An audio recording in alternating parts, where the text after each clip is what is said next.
Gloire à Dieu. Alléluia. Que le Seigneur notre Dieu nous bénisse. Prions le Seigneur. Père éternel, nous voulons te dire merci de nous donner l'opportunité d'entendre ta parole et de nous approcher de toi. Nous te prions de bénir toutes ces personnes qui nous suivent et de nous communiquer ta pensée. Éclaire-nous et enseigne-nous, Seigneur, surtout que nous sommes à la fin des temps.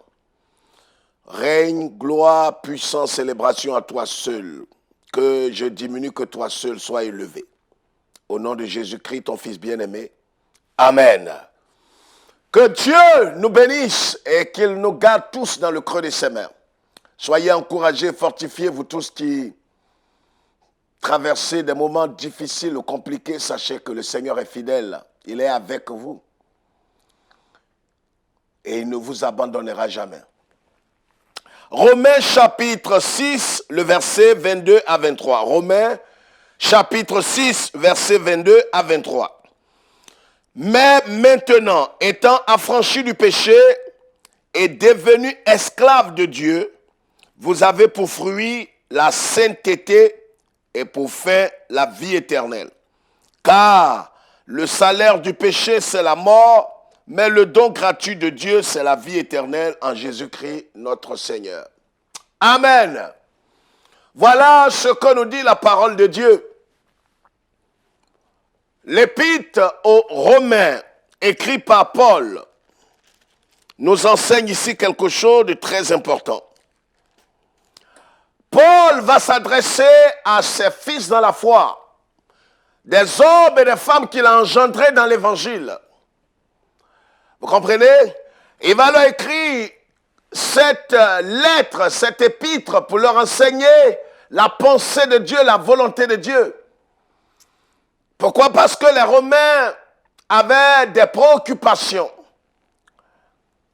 Et l'une des préoccupations dans ce chapitre 6, certains ont jugé bon d'intervertir la parole de Dieu, comme cela se fait aujourd'hui.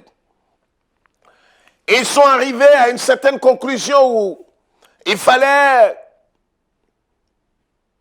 travestir la grâce de Dieu. Ils se sont dit que maintenant que nous sommes sauvés, pas par nos œuvres, pas par notre propre capacité, mais nous sommes sauvés par la grâce, par le moyen de la foi, alors nous pouvons nous pervertir, nous pouvons vivre comme bon nous semble. Vous comprenez? Voilà ce qui a amené Paul à écrire cette lettre, à leur expliquer le fondement véritable de l'évangile, leur expliquer ce que c'est que la grâce de Dieu, leur expliquer ce qui caractérise véritablement un croyant en Christ. Paul va leur expliquer que la grâce ne doit pas être une excuse pour pécher. La grâce ne doit pas être une occasion ou une quelconque opportunité pour faire ce qu'on veut. Mais la grâce doit nous amener à craindre Dieu, doit nous amener véritablement à bénir le Seigneur, à nous éloigner du mal sous toutes ses formes. Paul va leur dire ces paroles fortes, ces paroles importantes. Bien-aimés frères et sœurs, malheureusement, ces pensées sont d'actualité. Cette réflexion est d'actualité. Cette façon de voir la grâce de Dieu est d'actualité. Aujourd'hui, vous entendez ça et là, que maintenant que nous sommes sauvés par la grâce, alors, ils le disent sous couvert que nous devons vivre comme bon nous semble. C'est de là qu'est parti ce que nous avons appelé les gracistes. Ça veut dire des gens qui vivent dans la licence parce que pour eux, ils sont dans la grâce et ils doivent vivre comme bon leur semble. Pourquoi? Parce que dès que vous êtes sauvés, il n'y a plus de possibilité d'être déchus. Ils le savent à l'intérieur d'eux-mêmes s'ils ont encore une conscience que c'est un mensonge. C'est grossier de dire cela. Vous comprenez? La grâce de Dieu, comme dira Tite, en Tite, cela est écrit. La grâce de Dieu ne doit pas être une occasion de vivre dans la licence. La grâce de Dieu amène les hommes et les femmes véritablement à craindre Dieu, à s'éloigner du péché et à ne pas vivre volontairement dans le péché. Vous comprenez? Et Paul va leur dire ici, maintenant que vous êtes affranchis, maintenant que vous êtes affranchis. Pourquoi? Parce que la Bible dit, vous connaîtrez la vérité vous rendra libre. Vous connaîtrez la vérité et la vérité vous rendra libre. Si le Fils vous affranchit, vous serez parfaitement, réellement libre. C'est le Fils de Dieu qui affranchit. Ce ne sont pas les prophètes fondateurs de religion. Ce ne sont pas des hommes. Ce ne sont pas les chefs religieux qui affranchissent. C'est Jésus qui rend libre. Et Paul dit ici par le Saint-Esprit, maintenant que vous êtes affranchis du péché, frères et sœurs, le thème que je voudrais aujourd'hui humblement partager avec vous, je l'ai intitulé les caractéristiques du véritable chrétien. Les caractéristiques du véritable chrétien. Le chrétien véritable, aujourd'hui, vous savez que nous vivons abusivement avec des titres. Des gens se réclament de Jésus, portent le nom de Jésus, mais ils n'ont rien à voir avec Christ. Et même ce qu'ils font n'a rien à voir avec la parole de Dieu. Qu'est-ce qui caractérise un véritable chrétien? Le Seigneur le dira lui-même que vous les reconnaîtrez à leurs fruits. L'apôtre Paul, parlant aux Corinthiens dans sa deuxième épître, dira si quelqu'un seulement est en Christ, pas si quelqu'un va à l'église, pas si quelqu'un est protestant évangélique, pas si quelqu'un s'est fait baptiser et confirmer, mais si quelqu'un est en Christ, on peut aller à l'église et ne pas être en Christ. Ça, vous le savez. On peut imiter des langues, on peut tomber en transe et ne pas être en Christ. Vous comprenez ce que je dis? C'est pourquoi nous devons faire très attention, frères et sœurs. Est-ce qu'aujourd'hui, nous sommes en Christ? Est-ce que ceux qui sont autour de vous sont en Christ? Est-ce que vous êtes en Christ?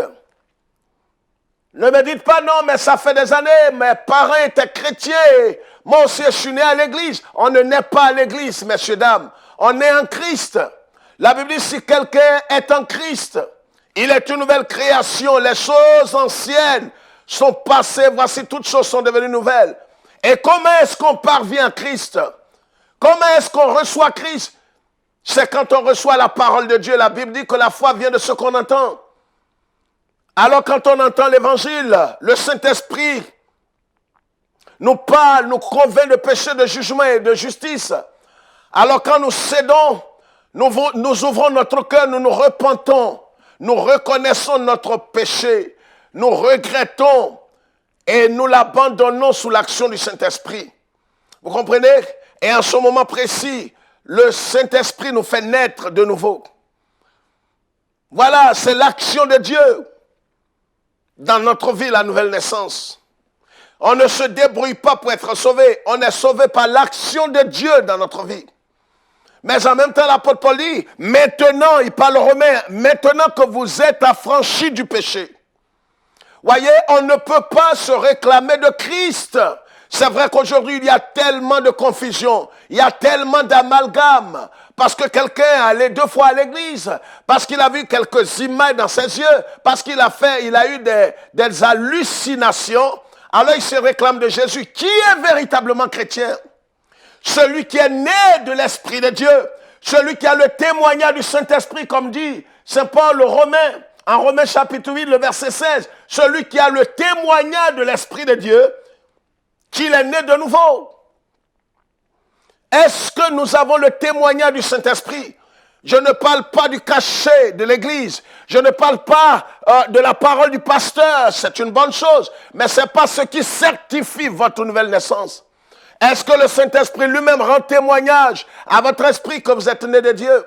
Est-ce que véritablement vous portez les fruits de l'Esprit?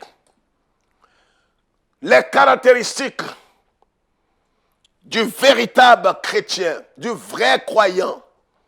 Paul dit, maintenant que vous êtes affranchis du péché. Vous comprenez? Maintenant que vous êtes affranchis. Voyez, le chrétien, c'est celui qui est affranchi du péché.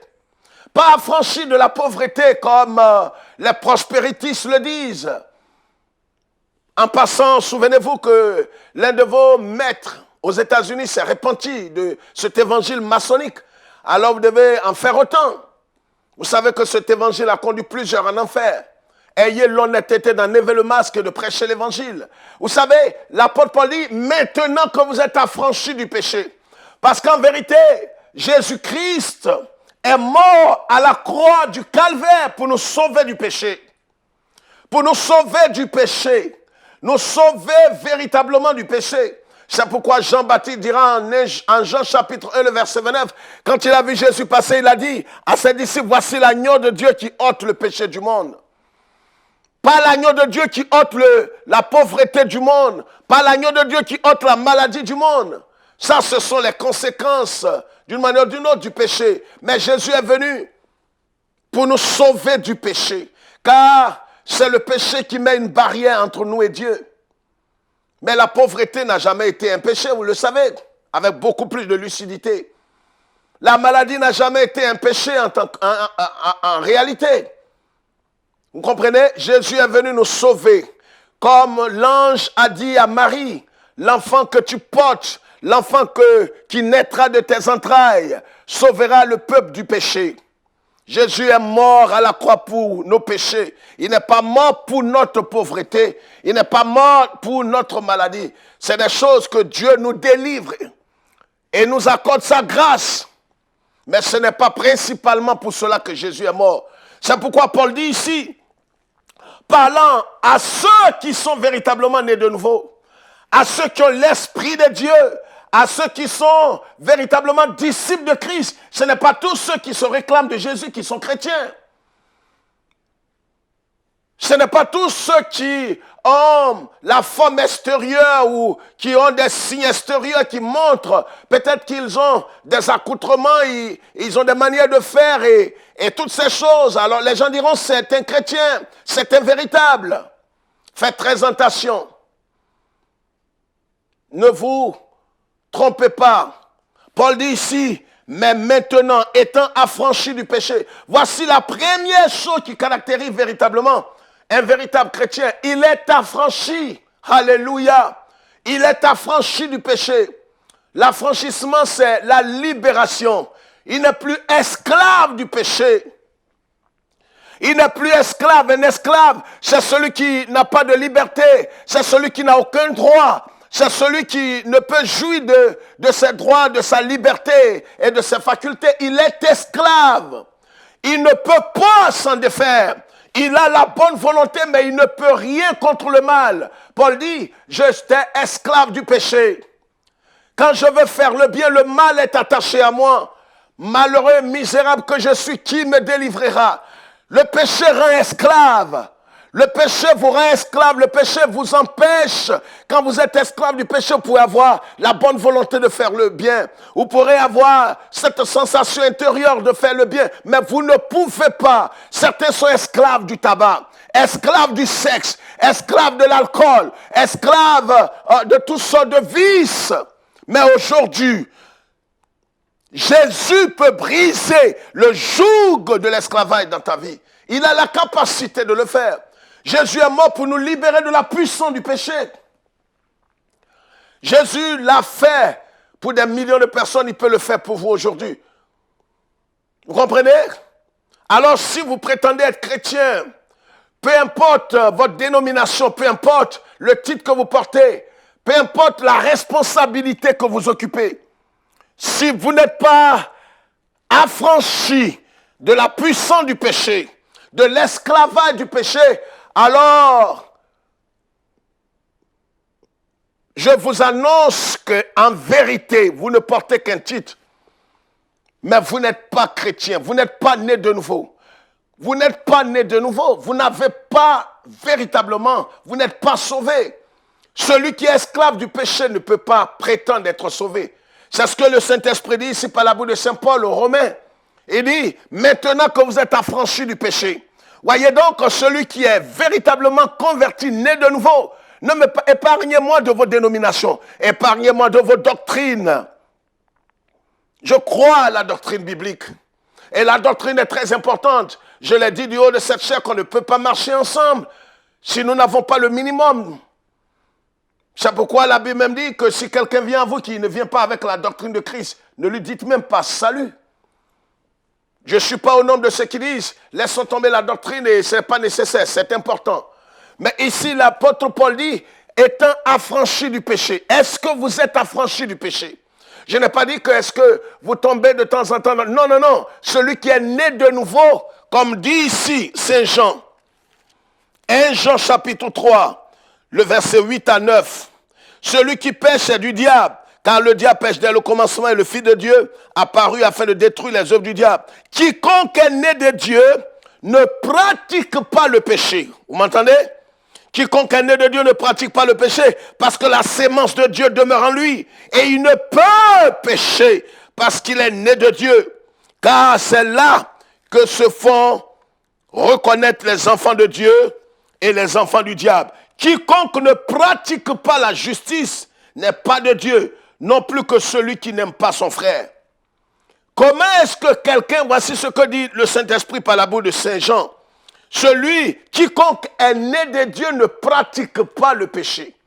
Comment est-ce que vous expliquez ça, frères et sœurs, les gracistes?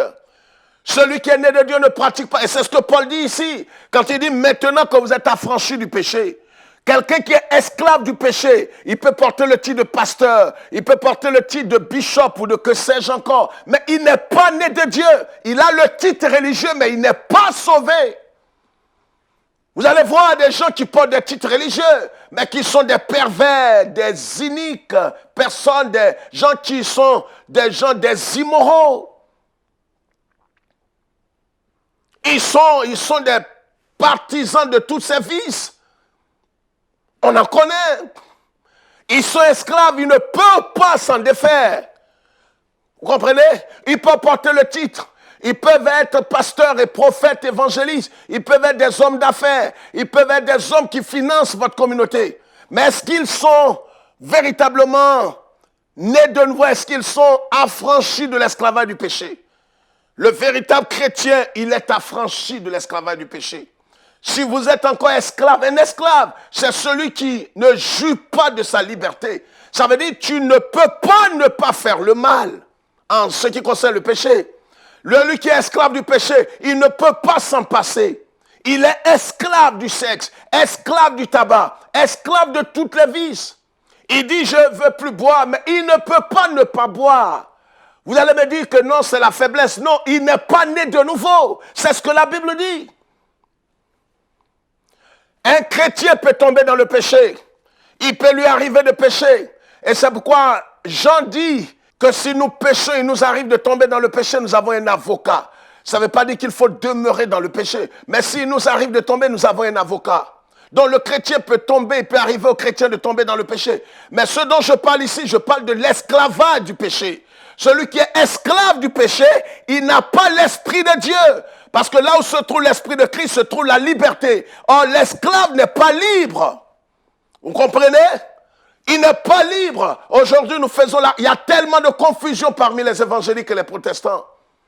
Des esclaves parmi les élus. Et ils se réclament de Jésus. Oh, ils sont esclaves. Un esclave, c'est celui qui ne joue pas de sa liberté. Il n'est pas libre. Esclave de la cupidité, esclave de l'immoralité, esclave du tabagisme, esclave de tout. Paul dit, je veux faire le bien, mais je ne peux pas. J'ai la volonté, mais je n'ai pas le pouvoir. Voilà l'esclave. Et Paul dit, le véritable chrétien, il est affranchi de l'esclavage du péché.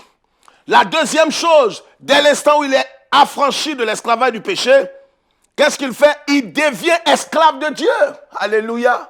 Les prospéritistes, vous êtes encore là? Il devient esclave du péché. Il ne fait pas. Vous voyez, il quitte un état pour un autre état. Il était esclave du péché, maintenant il est devenu esclave de Dieu. Il ne fait pas ce qu'il veut. Il fait la volonté du Seigneur. Il ne marche pas selon ses convoitises. Il ne marche pas selon sa volonté propre. Il ne marche pas selon la chair. Il marche selon la volonté du Seigneur. Il est maintenant esclave de la justice de Dieu. Alléluia. Il est esclave de Dieu. Je préfère être esclave de Dieu que être riche chez Satan. Être riche dans les loges. Je préfère l'esclavage de Christ à la richesse de Satan. À la liberté de Satan et du monde. Voilà ce que nous devons choisir aujourd'hui. Je ne dois plus faire ce que je veux, mais je dois faire ce que le Seigneur attend de moi. C'est pas en même temps mieux. En même temps n'a jamais été mieux. Arrêtez ce langage parmi les chrétiens. En même temps n'a jamais été mieux. C'est le temps de Dieu qui est le meilleur. Le temps Kairos est le meilleur. Étant affranchis de l'esclavage du péché, nous devenons esclaves de Dieu. Ça veut dire que ce n'est plus notre volonté comme Jésus l'a fait. Jésus ne faisait pas sa propre volonté. Il faisait la volonté de celui qui l'a envoyé. Donc, premièrement, il est affranchi de l'esclavage du péché. Deuxièmement, il devient esclave de Dieu. Est-ce que vous êtes esclave de Dieu? Beaucoup se réclament de Jésus. Ils se disent qu'ils sont chrétiens parce qu'ils portent un titre, parce qu'ils sont passés par les eaux du baptême, par immersion, parce qu'ils ont imité des langues, parce qu'ils sont tombés en transe. Non, détrompez-vous. On ne se moque pas de Dieu. Ce qu'un homme est en train de s'aimer, il le moissonnera. Voici les 4 choses qui caractérisent un véritable chrétien. Premièrement, il est affranchi de l'esclavage du péché. Deuxièmement, il devient esclave de Dieu. Il est libéré de l'esclavage du péché. Il devient esclave de Dieu. Troisièmement, il est caractérisé par la sainteté. En parole, en conduite, en acte. C'est ce que la Bible dit ici. Maintenant, étant affranchi du péché, comprenez, est devenu esclave de Dieu, vous avez pour fruit la sainteté. Vous m'entendez? Vous avez pour fruit, en d'autres termes, vous serez caractérisé par la sainteté. Vous serez caractérisé par la pureté, pas par la richesse. Les prospérités disent, mais si réellement vous êtes né de nouveau, voyez, tout doit marcher dans votre vie. Oh, la Bible nous dit en Hébreux chapitre 11 que des saints qui ont eu la foi, qui ont craint Dieu, n'ont même pas possédé tout ce qu'ils attendaient de Dieu. Mais vous vous trompez des populations, vous trompez des multitudes depuis des décennies. Maintenant que vos maîtres se repentent, ayez l'honnêteté de vous repentir pour sortir ces millions de personnes du chemin de la mort et de l'enfer. Frères et sœurs, ce qui doit nous caractériser, ce qui caractérise celui qui est devenu esclave de Christ, c'est qu'il doit mener une vie de sainteté. Il est caractérisé. Il ne fait pas, vraiment, ce n'est pas de façon, charnelle, mais il est caractérisé naturellement et spirituellement de quoi? De la sainteté. Pourquoi? Parce que la Bible dit que là où se trouve l'Esprit de Christ se trouve la liberté. Vous comprenez? Si réellement vous êtes né de Dieu, votre vie sera caractérisée par la sainteté. Et la 4e chose, ça vient du Seigneur lui-même directement, c'est la vie éternelle. Votre fin, c'est la vie éternelle en Jésus-Christ, notre Seigneur. Voilà ce qu'il dit. Il dit, vous avez pour fruit la sainteté et pour fin la vie éternelle. Alléluia. Voici les 4 choses. Vous êtes, qu'est-ce qu'il dit? Affranchis de l'esclavage du péché. Deuxièmement, vous devenez esclave de Dieu. Troisièmement, vous êtes caractérisé par la sainteté. Si quelqu'un dit qu'il est véritablement enfant de Dieu et qu'il est encore esclave de l'homosexualité, esclave du tabac, esclave du sexe, il dit, je ne sais pas comment faire. Il est esclave du tabac, esclave de vie immorale et toutes sortes de choses, et qui n'est pas esclave de Dieu. Alors ne le croyez pas, c'est un menteur. C'est un menteur. Il se trompe lui-même, il se moque de lui-même.